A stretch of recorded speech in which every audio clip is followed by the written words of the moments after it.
All right, welcome back to the Ottawa studios of Inside My Canoe Head. I am your host, Dr. D. The somewhat delayed but always promised next episode is here. Today we're going to talk about the power of community. So sit back, grab yourself your favorite beverage.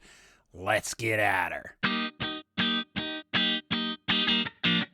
Interesting jingles abound. Thank you very much for your patience during this period while we transition Inside My Canoe Head to a new website. In case you're wondering, the old website goes dark in a couple of days. The new one should be up and around the same time, but not being an IT genius, I mean, we all have our somewhat shortfalls.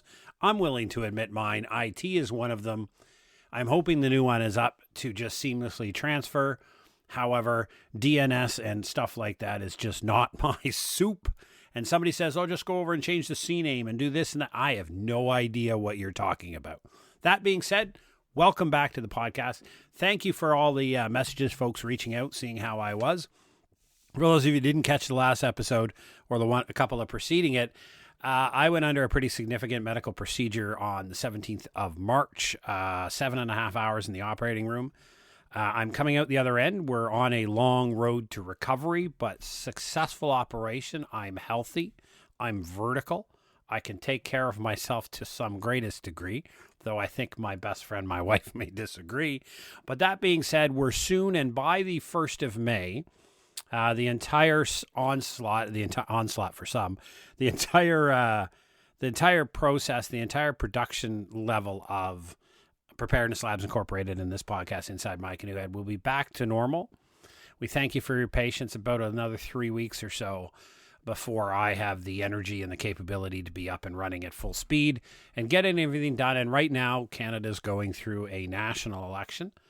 As everybody says every time, the most important election in a generation, though I think we're all realizing that this is the first time in a very long period of time where our country has some very clearly different choices to make.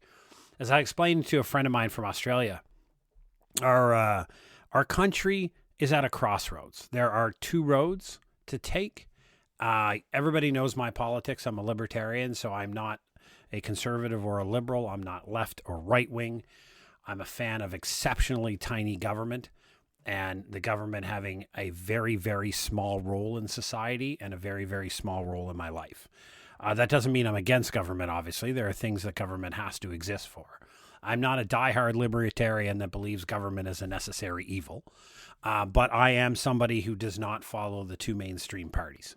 And so Canada has a choice, but with that, because in an election, as the Americans found out and as the Europeans find out, and as every democracy or something akin to a democracy in this world realizes that I have a say, I just don't have the final say. I get to cast my ballot, which I will dutifully as part of my obligations of having Canadian citizenship. I will do so. I will cast my ballot, and I will have to accept the outcome whether I agree with it or not, right?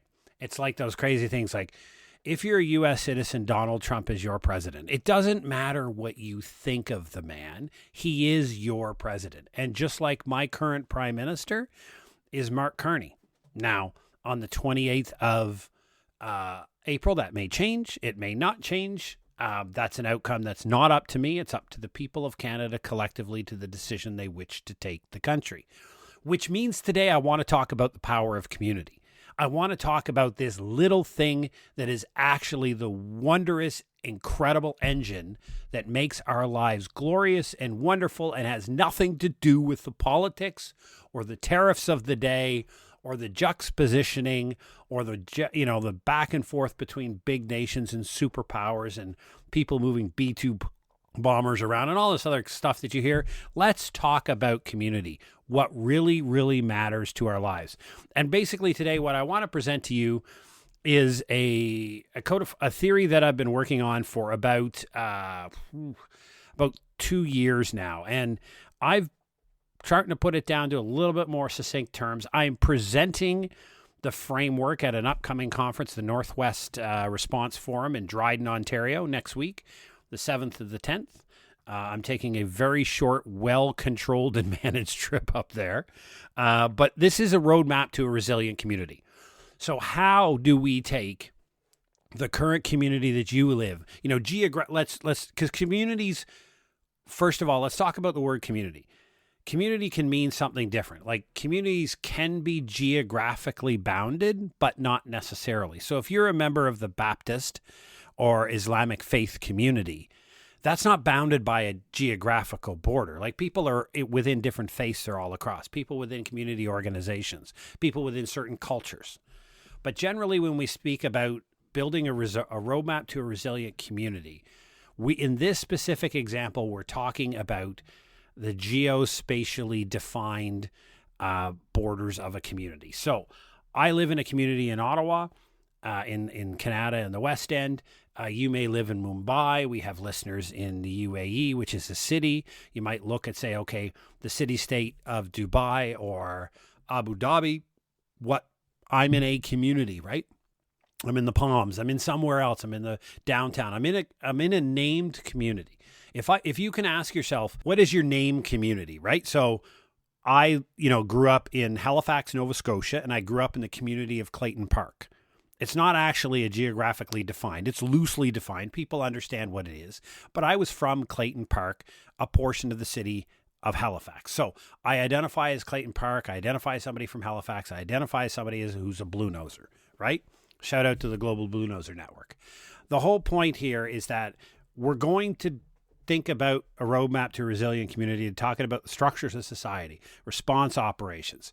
We're going to talk about the 5-step process to win the day in local emergency management, which is talking about intelligence preparation of the disaster space, social capital, social networks, trust and relationships, case study, the reality of emergency management in a local, urban, and rural environment, making connections with your served community, mobilizing your community, and finally, my favorite subject, preparedness communication. So together, we're going to put this story for you and lay it out. But we first begin by understanding how society is organized. Now, this is a truism, whether we go back through anthropological research and look at the tribal societies that humanity started with. We go through city-states, we go through regional governance, the creation of national states, the overrun, the wars, the occupying, the taking over, the slaughtering, whatever it may be. Every human society has these 4 elements to some degree. Now, as an individual, you are part of the residence, which is one of the 4, often called the civil sector, right? This is the people. This is the residents themselves. So you're always going to be a member of that one. Then we have the public sector, which is the government operations.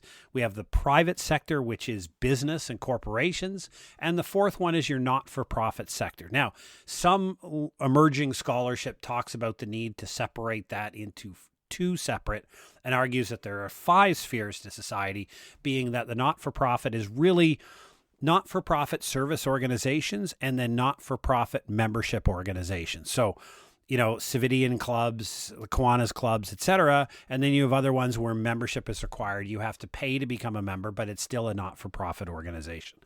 I don't think that matters for the case. So if we think there are 4 sectors of society, the residents, the businesses, the government, and the not-for-profit organizations that operate within our society, all of that exists coincide. Now, you probably have your feet in at least 2, if not 3, maybe even 4 if you're a public service employee. Now, when we think about preparedness, we think about response operations. When an event occurs. Now, we've talked in the past about the difference between a disaster and emergency. An emergency being something that requires you to change your normal daily operations to deal with, but an emergency is always within your capacity to deal with. A disaster is when you have to change normal operations to deal with some event, but it is beyond your capacity to ameliorate, and you need external assistance. That's the difference between an emergency and a disaster. And if we look at response operations to emergencies or disasters, it comes in the sense of all 4 sectors are individual responses, right? Public sector command and control. So the government operations, they're only responsible for public sector assets. They do not have command and control over businesses or people. When the government issues mandatory evacuation, they're really smart people behind that, and you need to listen. But you have to remember, in the Canadian context, a mandatory evacuation does not mean you must leave by order of law, because the government, thankfully, as a libertarian, does not have that authority to force you to leave your home against your will, irrespective of what's going on. So they can't pull you out. They can't, whatever. You can stay. When you leave an evacuation area, they do have the legal authority to stop you from going back in. A little nuance to the law, but that's the law. And I'll give you a fine example of that. When we're sitting, I went to a Banff conference last fall, and the mayor of Yellowknife gave a great presentation on what it was like for her going through the fires in the Northwest Territories in the summer of 2024, and they basically had evacuated the vast majority of the entire Northwest Territories, right? She is a town of about 25,000 people. About 1,100 people said, no, we're not evacuating. They stayed behind, even though there was a wildfire risk, not necessarily to burning the town, but cutting them off and cutting off the only road escape route out. 1,100 people decided to stay, and they had the legal right to do that, right? You can't force them out of their house. So they stayed and they stuck around. Public sector command and control is often the frame that's used within emergency management when we talk about response. I like to coin it as the public sector is a response, but it's not the response. It is one of the four. Each four of these sectors, in their own way, have been for time immemorial conducting response and recovery operations in response to an emergency. The argument of a whole power of a whole of community is when you coordinate these, when they're cooperative. And preparedness is where the response fight is won. When we have a well-coordinated and well-cooperative, potentially even collaborative response operations between the four spheres, then you have incredible, better post-event outcomes. So the 5-step process, how to win the day in rural emergency management. First is all about intelligence preparation of the disaster space. And this is drawn from a historical perspective of a military operations.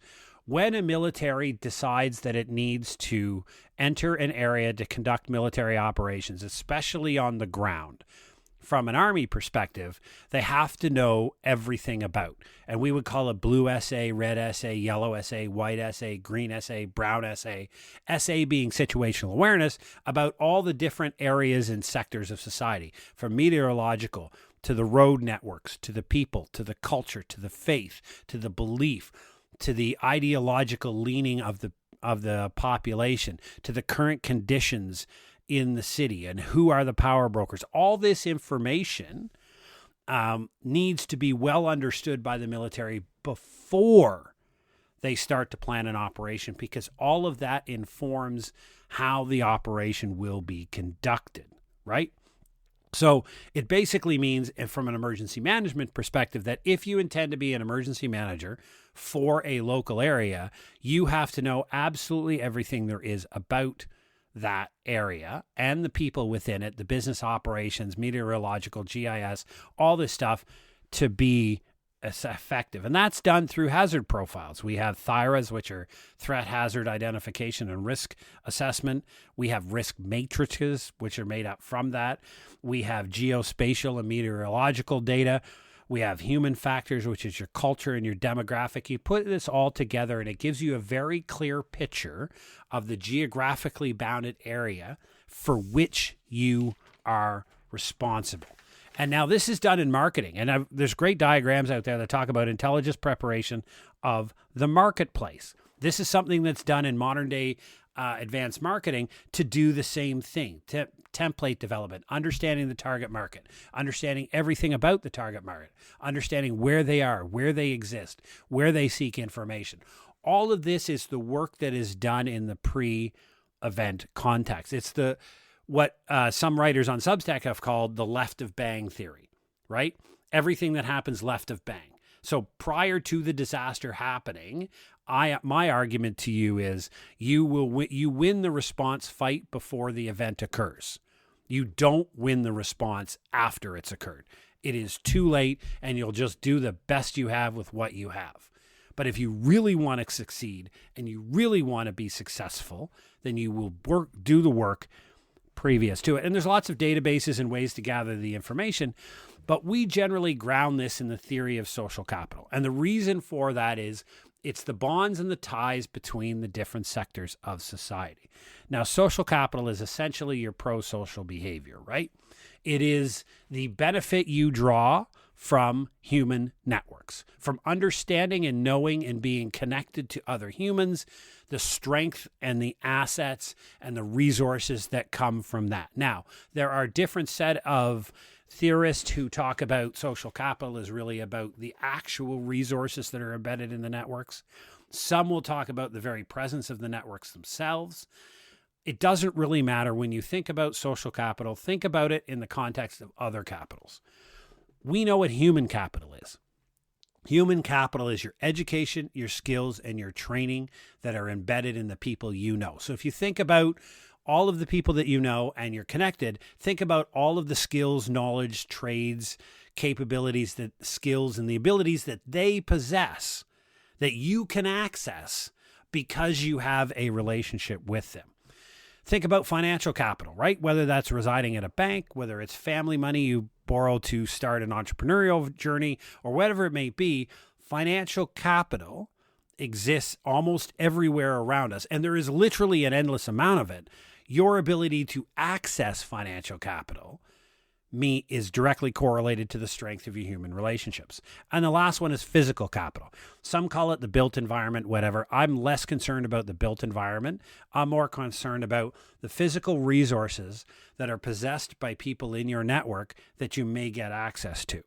What social capital does is it is both the glue that holds society together, but it's the lubricant that allows others to flow. So strong social capital, which means strong human networks and connectedness to our other people, allow human education, allow physical goods and money to flow better. It's the lawnmower test, right? If I was to come to your door and you've never met me before and asked to borrow your lawnmower, the odds are going to be less.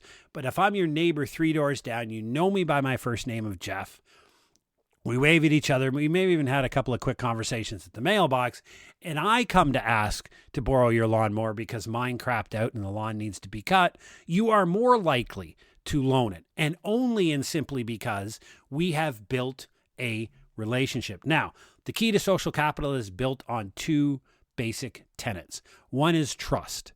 You believe that I am a trustworthy individual. I am somebody from which you can count on, and I am trustworthy because I tell the truth. I am not dishonest, and there's a norm of reciprocity, which means you come to my door, even though you may never borrow my lawnmower, the norm of reciprocity exists, is that would be available to you should that event occur. Now, when we think about how social networks in society are constructed, we think about the 3 different types of social capital. One is called bonding social capital. So this is inside your tight group. You know, who do you call at 3 o'clock in the morning that are going to pick up the phone and ask you, do they need a shovel and where are we burying the body?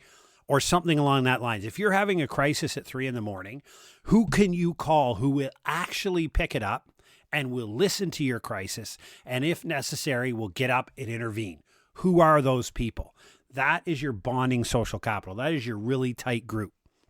Now, you have a number of those groups. Say, I'm the member of a Baptist faith group, right? So within my church, I know that the people that I go to church with and the people that I resonate with and the people that I discuss there, they've got my back. If I called them Sunday afternoon and I had a plumbing problem, I would have 4 or 5 men and women in my driveway with their trucks and their tools ready to help me out.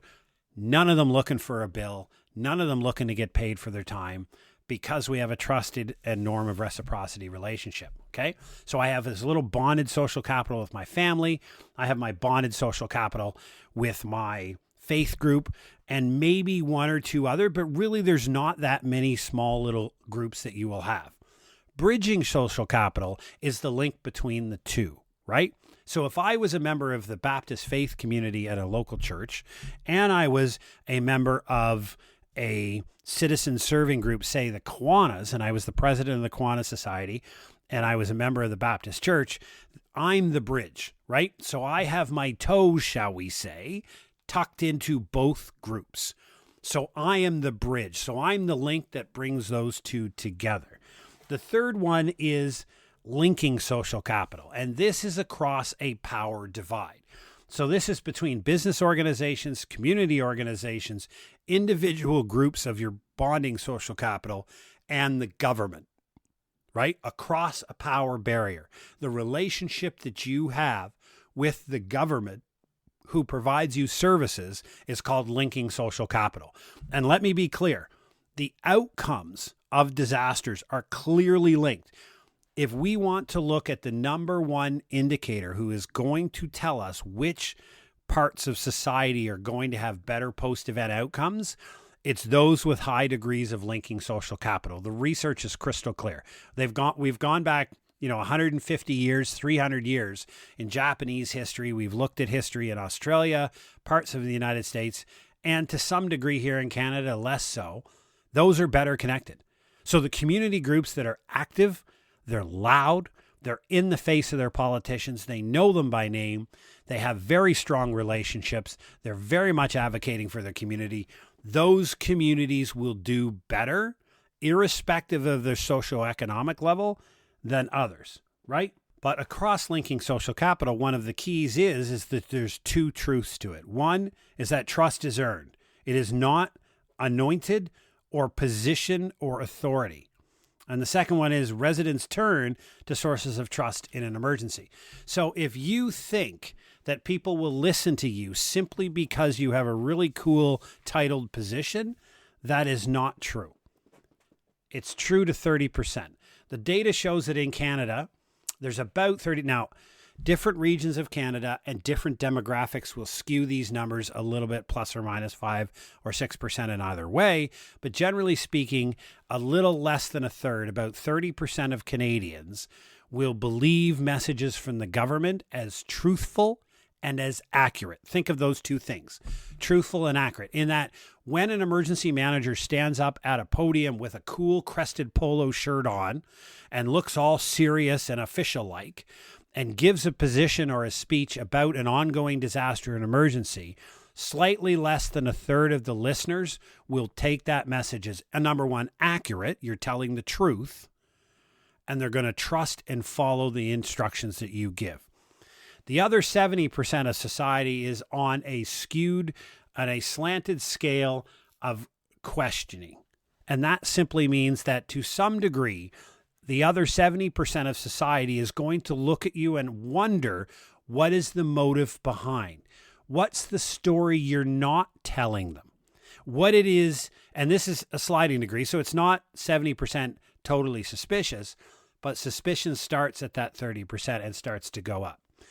You get in Canada in general, and this is based upon 3 sets of studies, one that came out of StatsCan, a couple that came out of StatsCan putting them together, some recent studies that have came out in the last 5 years about the trust in government from the pandemic that came out of the University of Ottawa and Carleton, and some studies that we've done here, Preparedness Labs Incorporated ourselves, in that we have a plurality. There's about 50% of the Canadian public in general that the 30% will listen. The 20% will listen as well, but they'll kind of look around the corner and they'll be listening to you, and they'll take your information and they'll do what you recommend, but they're doing so with a little bit of question on their mind. 50% of the population is seeking your motive.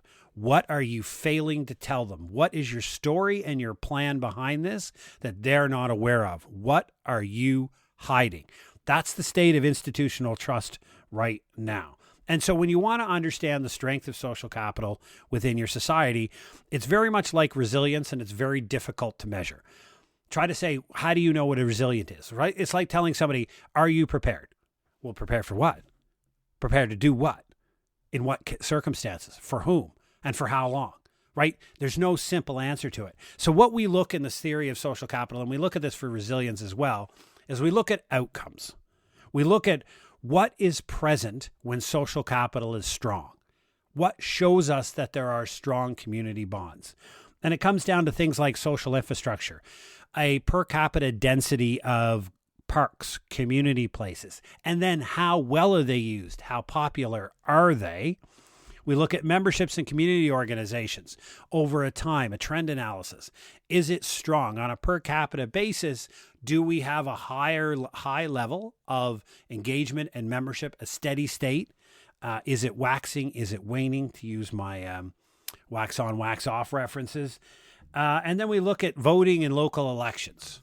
There's also crime statistics that will help inform it as well. But the end result is we can do this for studies, and we do it through surveys on trust in government institutions and communications. And then we look at your sense of place and belonging. We can ask questions that very much help a community understand how to measure your social capital. Do we have a strong set of social bonds here? And do we have strong linking social capital? And there's a great case study out of Pemberton, British Columbia, that was published in 2012, actually in a Swedish military journal. It was a DRDC and Public Safety Canada study that was looking at how do we find resilience in communities. And they stumbled across communities of culture and local resistance. They talked about social trust and leadership. They talked about private-public alignment and shifting in response to mitigation. In other words, going to the left, changing the conversation from response operations to left of bang. This study was more on mitigation than preparedness, but it was really talking about moving the conversation for success in emergency management is almost all about the left of bang effort. And the interesting part here is that Pemberton Valley has a number of rights holders, stakeholders, and communities. They have First Nations, Indigenous people. They have rural communities, small communities. They have suburban. They have urban areas. And they have a major river that floods all the time. And it impacts everybody. It impacts all those four sectors that we talked about earlier are impacted by the same thing. And there really wasn't anything being collectively coordinated done until somebody got off their butt and decided to be a catalyst and started an organization. And basically they brought together 72 different organizations from those four spheres to sit around a table to talk about how do we mitigate left of bang against this existential threat that every one of us face. The key here, and this is one key to nailing membership in these type of organizations, is this is not a decision-making authority. This was an advisory council. They knew very well joining this table that they weren't going to change any rules. What they were going to do is present a community front. This is what the community wanted. And it wasn't to the government. The government was one of the 72 agencies at the table. So it wasn't that the government was running the show and getting advice from the community. The government is part of the community. So they're on equal footing with the business improvement area, with the Salvation Army, with the Kiwanis Club, with the Fish and Game Club, and with the golf course, right? They're all together because they're all members of society. The command and control aspect gets muted, and that is actually one of the keys to success. And it just provides a great example of how that happens. Now, when we think about a lot of problems that do exist and face rural places, especially here in Ontario, is that the FTE in regions are tiny. Now, FTE is a government acronym, full-time equivalent. It means a full-time paid employee dedicated to a certain task, right? Sometimes you'll see FTEs expressed in 1.5, right? So you have 1.5 people, which means you have a full-time person designated and you have a half part. Now, it might be a part-time or somebody who's 50% of the responsibility. Or 1.5 FTE could be 3 part-time workers, right? In any way, there's a low number of FTE per region. And that's a choice, because I'm going to tell you right now, the city of Calgary, with a population of about 1.4 million, has about a little over 130 people dedicated full times to the field of emergency management for FTEs. So they're looking at a ratio of 1 full-time emergency manager for every 11,000 people in the served population. That's their ratio. So when you look at the city of Ottawa right now, you probably have a dozen people or so. So we have about 1.1 million, but we only have about 10 or 15 people. So the city of Calgary has obviously made a choice that it is exceptionally important for them to invest in emergency management. And so they've created the position, AKA it's a choice. Now, the resources are lower. It's a choice. We understand that there is always going to be a fight on the cabinet table, as we said. I've put this in a couple of podcasts before. When we talk about the cabinet table being a place where the government has to decide, and whether it's at the municipal budget or the provincial level or the national level, there are competing priorities and there's never enough resources. Scarcity is a reality. And so when we think about what municipalities have to go up against, you have garbage collection, you have park and rest, fire, police, EMS, childcare, social services, housing, affordable housing. All of these things compete against emergency management for that dollar. So in other words, the reality is there is no more money coming. Let's be blunt. There is no additional funding coming for the function of emergency management anywhere. So cities and municipalities have to make the conscious choice of what they make trade-offs. Everything in economics is about trade-offs, right? If you in a city, say the city of Dryden, Ontario, where the presentation is going to be in a week or so, when we think about 7,500 people, now that's less than Calgary's effectiveness. So when you think about the fact that you are a reality in smaller communities in a rural area, why don't you have a regional force? Why don't you have a regional emergency management agency instead of trying to create one in each little town, in each little municipality? Why don't you simply have one regional emergency management agency funded on a tax-based basis from all of the contributing areas, and you have an emergency? So then you may not have the money in Dryden to have a full-time equivalent emergency manager, but when you include all of the areas in Kenora District, you may actually have the tax base to afford two full-time permanent people dedicated to the task and under the regional authority. Now, you don't have to wait for the government to do it. You don't need special permission from anybody. You can create this agency amongst the municipalities without the provincial authority, and you can anoint it certain responsibilities that are currently designated to the municipality. Obviously, the municipality remains responsible for it, but they deliver it through this cooperative agencies. The other words is that there are all kinds of interesting ways to organize emergency management within the current funding envelope. And I put it this way, and I've said this politically, and I've talked about the 150 challenge that I've given my students before, so I won't repeat that here. The end result is, if your goal in the government of Ontario was to provide effective and efficient response and recovery operations to the citizens, you would not deliver it in a structure the way it looks now. You would not have the set of policies that you do with under the EMCPA, the Emergency Management and Civil Protection Act here in Ontario, and the regulation and the administrative laws underneath are not designed to deliver effective and efficient emergency management. They're designed to deliver a policy framework, two separate, distinct outcomes. So how do we do this? This is the big question everybody asks. That's a great preamble, 30 minutes of blah, blah, blah, Jeff. But what do they actually do on the ground? Separate from intelligence preparation of the battle space and having the entire emergency management staff being intimately and totally aware of the geographical region for which they're responsible, there are three very distinct steps. First one is connection with the served community. Access what exists. Understand the networks that are present.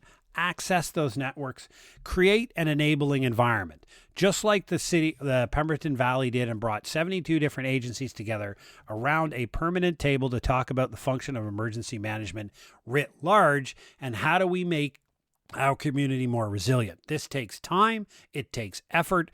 Some capital regional district, for example, that has had this in Victoria for a long time, it took them somewhere between 7 or 8 years before they really got everybody around the table to where agencies, right down to those agencies feeding the unhoused, wanted to be at this table, fought for a seat at the table. And this goes back to I don't know if you've listened to the interview, a previous episode here, and it's on Inside My Canoe Head, where I had the privilege of interviewing Mark Jenkins, who is a disability advocate from Manchester in New Hampshire. And we talked about what is the biggest struggle and the biggest hurdle that he faces. And the thing that he expresses, he just wants a seat at the table, right? The disability advocates know what the disability community needs, what the vulnerable, what the marginalized community needs. They want a seat at the table to talk about that, right? The problem is the table is not set. The table doesn't exist. And that is the key first role of the emergency management function, is to set the table, to invite the guests, to have them at the table, to tell them we're here to talk about how to make the community more resilient. And I'll tell you, there is nothing that will kill this initiative faster than an emergency management personnel showing up with a PowerPoint to tell everybody all about them, right? There's nothing that will kill relationship building more than PowerPoint. I'll tell you right now, as I stand in front of a PowerPoint screen, there's nothing that kills it faster. The second part is mobilizing your community.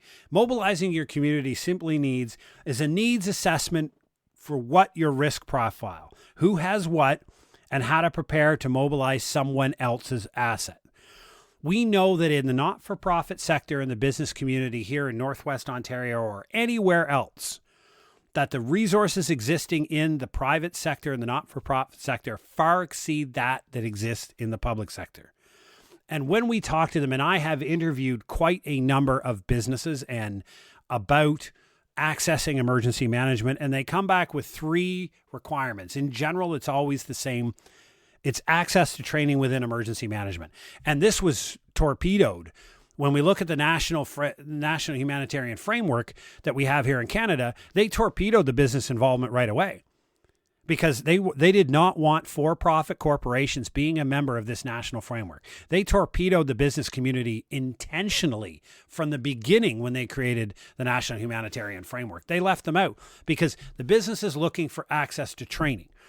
If they're going to coordinate and cooperate response and recovery operations with any city or any public sector organization, they have to understand how you operate. They have to understand what you're looking for. They have to understand where they can meet together and help each other out. That requires training. That requires them access. I don't know why a community would ever have a tabletop exercise for a disaster without having the business community standing there, right? I don't know what's the point of running a disaster exercise if the business community and the not-for-profit community is there, because they have more assets than you do. They have more assets, they have deeper assets, and I'm going to argue they have far deeper financial assets as well. Remember the flow of capitals. They have better. The second one is indemnification. Let's be clear. The same as the Red Cross is and other organizations when they step in to help, you need to indemnify them. If the business community brings in 300 pieces of heavy equipment from the local mines and forestry industry to build a fire break around Dryden to defeat a wildfire, you better make sure you're going to need to indemnify them against tort risk, right? It's just something you're going to have to do. And the last one is cost recovery, right? Businesses operate on a capitalistic percent. They can't take 3 weeks off business operations to put their people in a big response operation against a wildfire and not have their costs recovered, right? It's the same thing as the National Response Framework that comes down. It's DFAA funding. Everybody gets paid. Team Rubicon has to get paid. The gray shirts have to get paid. They can't do that for free. They need to there's a per cost unit to deploy people, and they need to be reimbursed for that. The Red Cross is the same way. All of these organizations get reimbursed, so should the business community. And much to everybody's chagrin, there's not a single, or chagrin, but counter to what the belief is, I've not come across a single business owner who wanted to make a profit in a disaster in the response operations. In recovery, absolutely. But in response operations, no, not a single one of them. What they want is cost recovery without profit from the municipality who hired them to come in. Now, if the municipality uses provincial money to go after that, that's fine. That's a different story, but that's what the business community wants. And I would argue, if you intend to run an EOC, an emergency operations center, at the municipal or regional level, and you don't have a member of the business community, Chamber of Commerce, business improvements area standing next to you, I don't know why you would try to do that without the business community. To me, it is utterly, totally illogical, simply because that little phone that they have in their pocket, their iPhone, has access to so many resources that you didn't even know existed.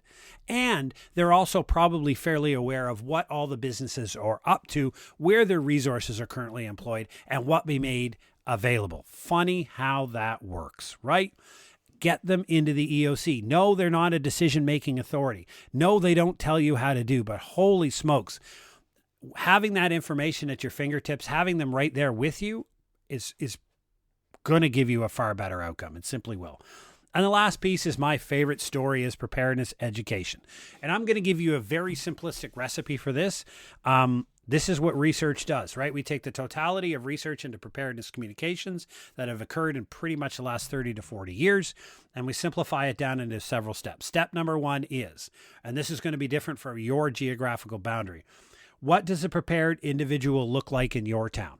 If I was to put this avatar on the stage right in front of me right now and say to you, please tell me and describe what a prepared individual is. How would you do that? How would you categorize that? Would it be what they're wearing? Would it be how tall they are? Would it be what skill sets, what knowledge, what capabilities they have? Would it be possessions that they may own? How would you, because if you can't define what a prepared individual looks like in your community, then what the heck are you asking people to do in preparedness, right? Full stop. The second part is, what is the current level of preparedness against that standard? You've just decided what a prepared individual is. So before you can design any preparedness communications for your community that is worth anything, you need to find out what the standard in your community is. So you need to survey the community as to where they stand against that standard. Then you tailor communications to the identified gap, right? You have a gap between this and this, the standard and the current state of preparedness in the city of Dryden, Ontario, the city of Toronto, the city of Ottawa, the city of London, Ontario, the city of New York. You have an identified gap based upon what you said they should be at and what you've measured the standard to be. And now you create a program to ameliorate that. Different from what our current communication system is, right?